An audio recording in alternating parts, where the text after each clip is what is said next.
कहानी के शुरू में हमें एक पार्क दिखाया जाता है जो सालों पहले बंद किया गया था। फिर एक अंधेरा कमरा जहाँ पर एक सिक्योरिटी गार्ड था जो बहुत ज्यादा डरा हुआ था। वो अक्सर रात में उस पार्क की देखभाल किया करता था। उधर उसे कैमरा की रिकॉर्डिंग में कुछ अजीब चीजें महसूस हो रही थी, इसीलिए वो डर की वजह से कमरे की वेंट से बाहर जाने लगता है। उसके पीछे से चीजें खुद ब खुद गिर रही थी, जिससे वो सिक्योरिटी गार्ड और भी डर गया था। वो अब वेंट के जरिए कमरे से बाहर तो आ जाता है, मगर एक अजीब सा साया अभी भी उसके पीछे था। किसी अजीब सी ताकत ने उस सिक्योरिटी गार्ड को बांध दिया था और उसके सामने एक ड्राउनी सी दिखने वाली मशीन थी। वो सिक्योरिटी गार्ड भागने की कोशिश भी करता है मगर नहीं भाग पाता। उस मशीन ने उसे मार दिया था। अब हम माइक नाम की एक लड़के को देखते हैं जो अपनी छोटी बहन के साथ रहता है। उसके मॉम डैड नहीं थे। माइक अपनी छोटी बहन एबी का बहुत ख्याल रखता। इन कामों में उसे थोड़ी मुश्किल होती थी क्योंकि एबी आम बच्चों की तरह नहीं थी। वो माइक की बात को नहीं मानती थी। आज भी माइक एबी से कहता है, प्लीज स्कूल के लिए जल्दी तैयार हो जाओ, मुझे अपने काम पर जाना है। मगर एबी उसकी कोई बात नहीं मानती। खैर माइक अपने काम पर आ गया था। वो दरअसल एक मॉल में सिक्योरिटी गार्ड की नौकरी किया करता था, जहाँ पर बैठा वो अपने कलीग को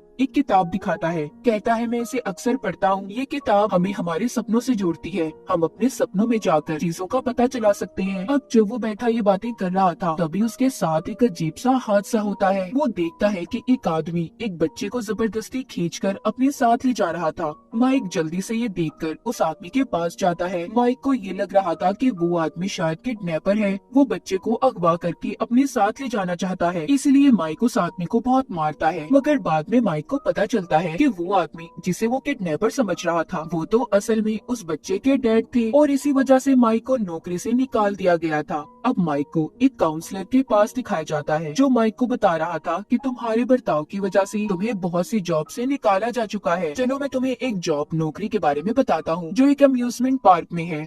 वहाँ पर तुम्हें रात में सिक्योरिटी गार्ड का काम करना है। वो पार्क तो कई सालों से बंद है, वहाँ पर इसीलिए कोई आता जाता भी नहीं है। बस वहाँ का मालिक उसे महफूज रखना चाहता है, इसीलिए बस तुम्हें इस बात का ध्यान रखना होगा कि वहाँ पर कोई आए ना और उसे साफ रखना है। ये सब सुनकर माइक नौकरी से मना कर देता है क्योंकि उसके घर में छोटी बहन एबी थी जिसे वो रात में अकेला नहीं छोड़ सकता था। मगर जाते हुए फिर भी वो काउंसलर उसे अपना कार्ड दे देता है। उसी रात जब माइक घर आता है तो उसके घर पर एक बेबी सिटर थी, यानी कि वो लड़की माइक जब घर से बाहर होता तो वो एबी का ख्याल रखा करती थी। वो बताती है कि एबी ने अभी तक खाना नहीं खाया। माइक एबी के पास जाता है जो अभी भी ड्राइंग बनाने में मसरूफ थी और खाना खाने से मना कर देती है। अगले दिन माइक एबी को लेकर डॉक्टर के पास जाता है जहाँ पर उसकी आंटी भी थी। वो ये दावा करती है कि माइक अपनी बहन एबी का सही से ख्याल नहीं रख सकता और हर वक्त नींद में रहता है। एबी भी हर वक्त ड्राइंग में मसरूफ होती है। मुझे डर है कि एबी को कोई दिमागी मसला न हो जाए, इसीलिए मैं एबी को अपने पास रखना चाहती हूँ। मगर डॉक्टर उन्हें समझाती है और कहती है, देखें एबी बिल्कुल ठीक है और शायद वो अपने भाई के साथ ही रहना चाहती है। ये बात सुनकर माइक की आंटी को गुस्सा आ गया था।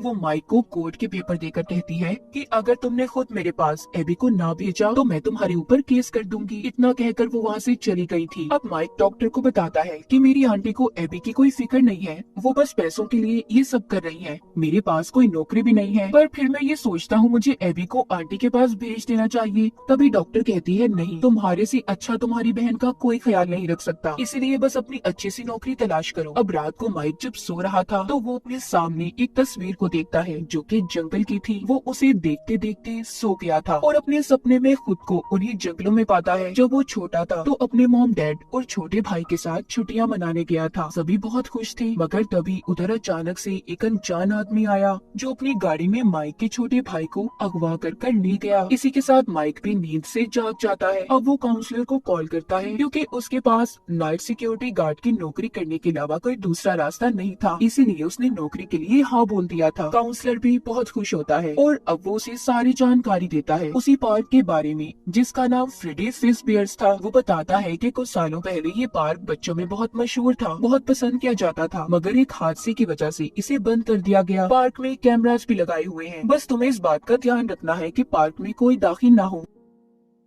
अब खैर माइक पार्क में आ जाता है और वहाँ पर चीजों को देखने लगता है, जिसमें उसे एक पुरानी वीडियो टेप मिलती है, जिसे जब वो चलाकर देखता है तो उसमें पार्क के बारे में बताया गया था कि वो पार्क अपने वक्त में बहुत अच्छा बनाया गया। बहुत सी गेम्स, एनिमल रोबोट्स मतलब जानवरों की शक्लों वाले रोबोट्स जो इंसानों से बात भी कर सकती थी, उन्हें खास टेक्नोलॉजी के जरिए कंट्रोल किया जाता था। अब उस वीडियो में आगे जब कुछ बताया जाने वाला था तो वीडियो टेप बंद हो जाती है। ये देख कर माइक डर गया था। अब रात के 3 बज चुके थे, इसलिए माइक उधर ही बैठा टेबल पर सर रखकर सो जाता है और दोबारा से अपने सपने में गुम हो गया था, जहाँ पर इस बार वो अपने भाई को अगवा होते हुए देखता है तो उसे अपने पीछे 5 बच्चे नजर आते हैं। माइक उन बच्चों से पूछता है, क्या तुमने उस आदमी को देखा जो मेरे भाई को अगवा करके ले जा रहा था? मगर बच्चे कोई जवाब नहीं देते और वहाँ से जाने लगते हैं। माइक भी भागता हुआ उनका पीछा कर रहा था। इसी उसमें माइक सपने से जाग जाता है। उसकी आँख खुल गई थी, सुबह भी हो जाती है। माइक रात की ड्यूटी पूरी करके अपने घर आ गया था, जहाँ पर वो एबी की बेबी सीटर से कहता है कि तुम फिक्र नहीं करना, मैं जल्दी तुम्हें पैसे दे दूंगा। बेबी सीटर कहती है कोई बात नहीं, मुझे वैसे भी एबी का ख्याल रखकर अच्छा लगता है। इतना कहकर वो चली जाती है। बेबी सीटर अब एक होटल में माइक की आंटी से मिलने आती है। उसके साथ उसका भाई भी था। दरअसल इस बेबी सीटर को माइक की आंटी ने उस पर नजर रखने के लिए भेजा हुआ था, ताकि उन्हें माइक की कमजोरी का पता चले और उसे कोर्ट में साबित करके एबी की कस्टडी को ले लिया जाए। मगर बेबी सीटर उन्हें बताती है कि माइक एक बहुत अच्छा इंसान है और वो अपनी बहन का बहुत ख्याल रखता है, लेकिन हाँ मुझे लगता है कि माइक को कोई नींद की बीमारी है, वो दवा को लेकर बहुत सोता है। यहाँ पर बेबी सीटर का भाई कहता है अभी कुछ दिन पहले माइक ने एक पार्क में सिक्योरिटी गार्ड की नौकरी की है, अगर हम उधर जाकर तोड़ फोड़ करें तो वहाँ का मालिक उसे नौकरी से निकाल देगा और फिर कोर्ट में भी ये साबित हो जाएगा कि माइक किसी काम का नहीं, इसलिए एबी की कस्टडी आपको मिल जाएगी। ये प्लान आंटी को बहुत अच्छा लगता है और फिर इसके बदले में वो उन्हें बहुत से पैसे देने का वादा भी करती है। दूसरी तरफ रात को माइक दोबारा से पार्क में जाता है और फिर से निगरानी करते करते सो गया था और अपने सपने में पहुंच जाता है। वो फिर से 5 बच्चों को देखता है और पूछता है कि क्या तुमने मेरे भाई को देखा था? मगर बच्चे इस बार कोई जवाब नहीं देते और गायब होकर माइक को जख्मी करने लगते हैं। एक बच्चा माइक के सामने आता है जिसकी आंखें काली पड़ गई थी। ये देखकर माइक डर गया था और उसकी आंख खुल जाती है। तभी वो असल दुनिया में देखता है कि बाहर से किसी ने सिक्योरिटी अलार्म बजा दिया है। वो जब जाकर देखता है तो उधर एक पुलिस ऑफिसर थी जो अपना नाम वेनिसा बताती है। वो अक्सर रात में इस पार्क का जायजा लेने आया करती थी। वो माइक के चोट देखकर पूछती है क्या तुम ड्यूटी के दौरान सो तो नहीं रहे थे? मगर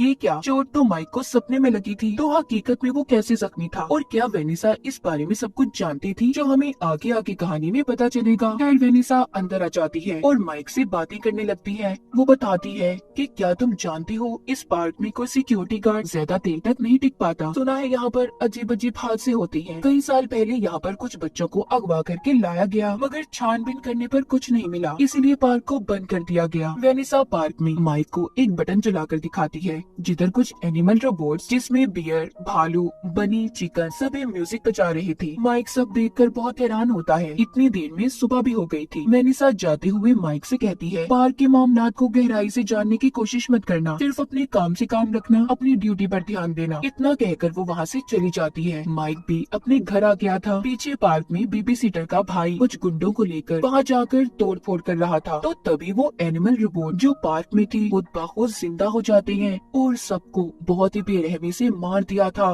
बियर वहाँ पर बेबी सीटर के भाई को कच्चा चबा जाता है। था ना थोड़ा अजीब, जब बेबी सीटर अपने भाई को ढूंढने जाती है तो उसे भी किसी ने मार दिया था। ऐसा क्यों हो रहा था? अब वेनिसा माइक के घर आती है और बताती है कि कुछ लोगों ने पार्क में घुसकर तोड़ फोड़ करने की कोशिश की और वहाँ से हमें ये तुम्हारी नींद की दवा मिली है। तुम खुद ही सब कुछ बताओगी या मैं पुलिस में जाकर तुम्हारी रिपोर्ट कर दूं? माइक अब वेनिसा को अपने बारे में बताता है कि एक दफा मैं और मेरे मॉम डैड, मेरा छोटा भाई छुट्टियां गुजारने जंगल में गए थे, जहाँ पर मेरा भाई अगवा हो गया। उस वक्त मैं बहुत छोटा था और इसी दुख में मेरे मॉम डैड की भी मौत हो गई। मैं और एबी अब अकेले रहते हैं, पर मुझे लगता है मैंने उस किडनैपर को देखा था, पर भाई के खो जाने के दुख ने मुझे उस किडनैपर की शक्ल भुलवा दी। मैं इसीलिए नींद की दवा लेता हूँ ताकि उस हादसे को याद करके मैं सो जाऊं और सपने में उस किडनैपर का चेहरा देख सकूं। ये सुनने के बाद वेनिसा उसे जाने देती है, मगर उसने उसकी नींद की दवा को फेंक दिया था, इसीलिए ताकि वो पार्क में तो दवाई खाकर बिल्कुल भी ना सो सके। वेनिसा कुछ तो जानती थी जो अब तक कुछ भी नहीं बता रही थी।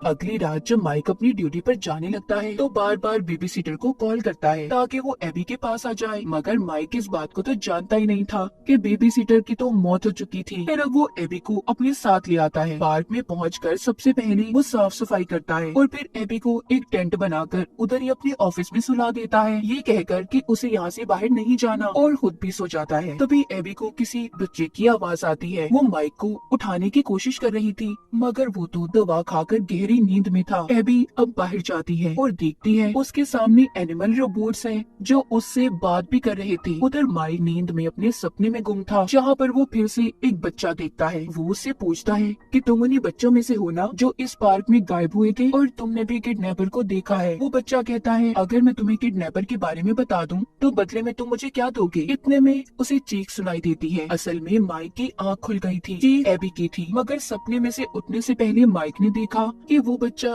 एक रैबिट खरगोश की तस्वीर बनाकर चला गया। जागने के बाद माइक देखता है कि एबी अपने बिस्तर पर नहीं है। वो जब भागकर बाहर जाता है तो देखता है कि एबी को एनिमल रोबोट्स ने घेरा हुआ है और जो उसने चीख सुनी थी वो भी एबी की थी। उसे लगता है कि रोबोट्स एबी को मार रहे हैं, इसीलिए वो उन्हें मारने के लिए एक कुर्सी उठाता है। तभी वो ये देखकर हैरान हो गया था कि वो रोबोट्स एबी से बात कर रहे थे और उसकी हर बात का जवाब भी दे रहे थे। पहले तो माइक समझता है कि शायद इन्हें कोई बाहर से कंट्रोल कर रहा है, मगर ऐसा नहीं था। ये सब कुछ सच में हो रहा था। इतने में सुबह भी हो जाती है। माइक एबी को लेकर घर आ गया था और लाकर उसे सुला देता है। तभी उसकी नजर एबी की बनाई हुई ड्राइंग पर जाती है। वो ये देखकर हैरान हो गया था कि एबी ने उसी तरह की ड्राइंग बनाई थी जब उसका छोटा भाई अगवा हुआ था, मगर एबी तो उस वक्त थी ही नहीं, तो वो ये सब कुछ कैसे जानती थी। इसलिए माइक एबी के उठने के बाद उससे इन सब बातों के बारे में पूछता है। वो बताती है, ये नजारा मुझे मेरे रिपोर्ट्स दोस्तों ने दिखाया। जिस बच्चे से कल रात आप अपने सपने में मिले थे, मैं भी उसी से मिली थी। सपना तो माइक का था,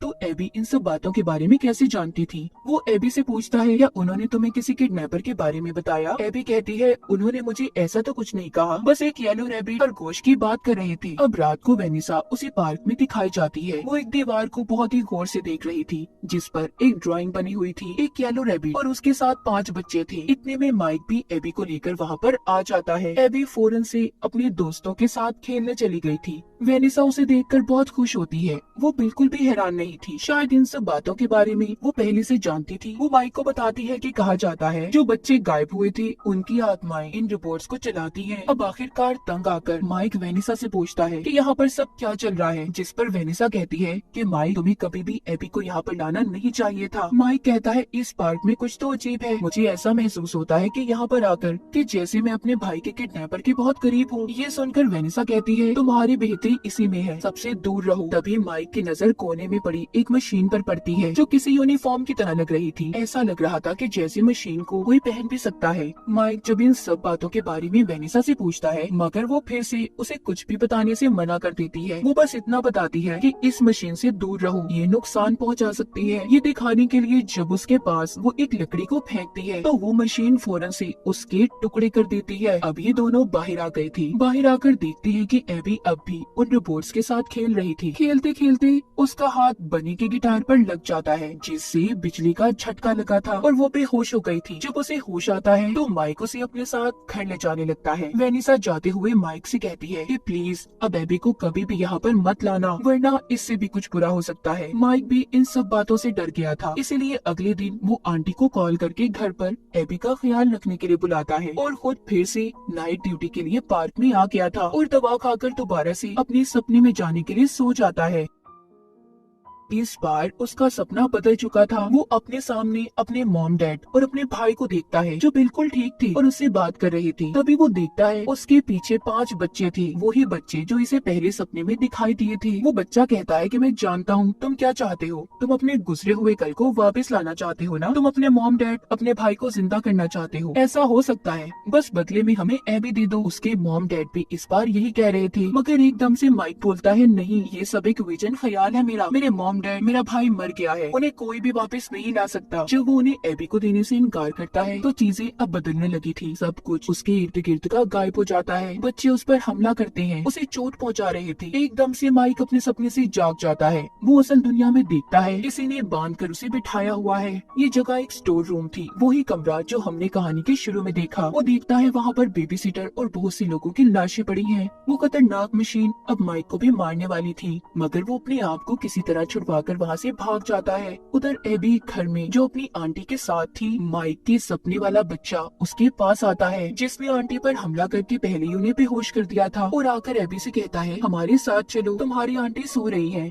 एबी भी उनके साथ जाने के लिए तैयार हो गई थी। उधर माइक वेनिसा के पास था, जो उसे बताती है कि वो उसे पार्क के बाहर जख्मी हालत में मिला था। माइक अब वेनिसा से पूछता है कि प्लीज मुझे बताओ कि आखिर सब क्या चल रहा है, कौन आखिर ये आत्माएं हैं जो अपने साथ एबी को ले जाना चाहती हैं। यहाँ पर वेनिसा अब सारा सच बताती है। वो कहती है कि ये पार्क दरअसल मेरे डैड का है। येलो रैबिट कोई और नहीं बल्कि वेनिसा के डैड थे, जो रैबिट वाला ड्रेस पहनकर बच्चों के साथ खेला करते थे। वो कहती है मेरे डैड बहुत बुरे इंसान थे, उन्होंने बच्चों को यहाँ पार्क में कैद कर दिया और उन्हें मारकर उनकी आत्माओं को इन रिपोर्ट्स में कैद कर दिया। अब उन बच्चों की आत्माएं भी बुरी आत्माएं बन गई हैं। वो एबी को भी अपनी जैसा बनाना चाहती हैं। पहले से मैं सारा सच जानती थी, मगर मैंने इस बात के बारे में कभी भी नहीं बताया। वो अब माइक को कुछ हथियार भी देती है, जिनकी मदद से वो उन एनिमल रोबोट्स का मुकाबला कर सकता था, जिनमें बच्चों की आत्माएं थी। माइक जब वेनिसा को अपने साथ चलने का कहता है तो वो मना कर देती है और कहती है नहीं, मैं नहीं आ सकती तुम्हारे साथ, क्योंकि मैं वहाँ पर जाकर अपने डैड की अजीब सी ताकत के कंट्रोल में आ जाती हूँ। उधर एबी जो कि पार्क में पहुँच गई थी, वहाँ पर एनिमल रोबोट अपना शो कर रहे थे। इसमें से एक रोबोट एबी को अपने साथ ले जाता है। माइक भी वेंट के रास्ते से अंदर आ गया था। वो कुछ रोबोट्स को बिजली के झटके देकर नीचे गिरा देता है। उधर वो रोबोट जो एबी को अपने साथ लेकर गया था, वो उस खतरनाक मशीन में एबी को डालने ही वाला था। तभी उधर माइक आ जाता है, जिसने सही वक्त पर एबी को आकर बचा लिया था और उससे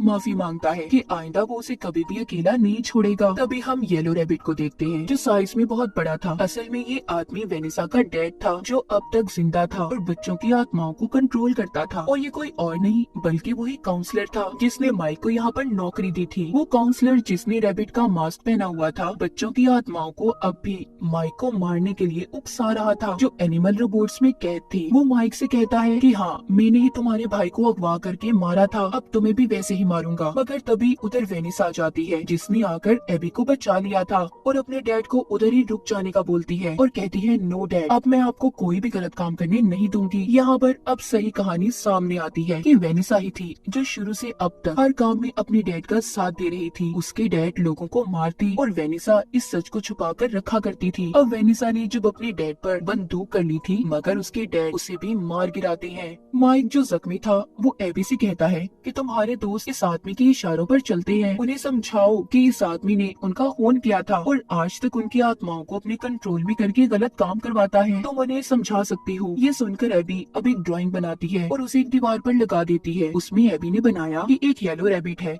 और वो मासूम बच्चों को मार रहा है। ये ड्राइंग देखकर उन बच्चों की आत्माओं को सब कुछ याद आ जाता है। सभी आत्माओं ने वेनिसा के डैड पर हमला कर दिया था और उसे खींचकर अपने साथ ले जाते हैं। माइक भी एबी और जख्मी वेनिसा को बाहर ले आया था। माइक अपनी जिंदगी में खुश था। एबी ने भी अपनी आदतों को बदल दिया था। वेनिसा जो कि हॉस्पिटल में दाखिल थी, वो अब कोमा में थी और जल्दी ठीक होने वाली थी। हमें एक बार फिर से पार्क दिखाया जाता है, जहाँ पर अब भी वेनिसा के डैड जख्मी थे और अधमरी हालत में थे। उनके पास उसी बच्चे की आत्मा आती है जिसने माइक और एबी से बात की थी। वो बच्चा उसी हालत में वेनिसा के डैड को उस अंधेरे कमरे में बंद कर देता है। बाहर फिर हम एक टैक्सी ड्राइवर को देखते हैं, जिसके पास एक टॉय खिलौना था जो अचानक से जिंदा हो जाता है। और इसी के साथ इस फिल्म की कहानी भी यहीं पर खत्म हो जाती है।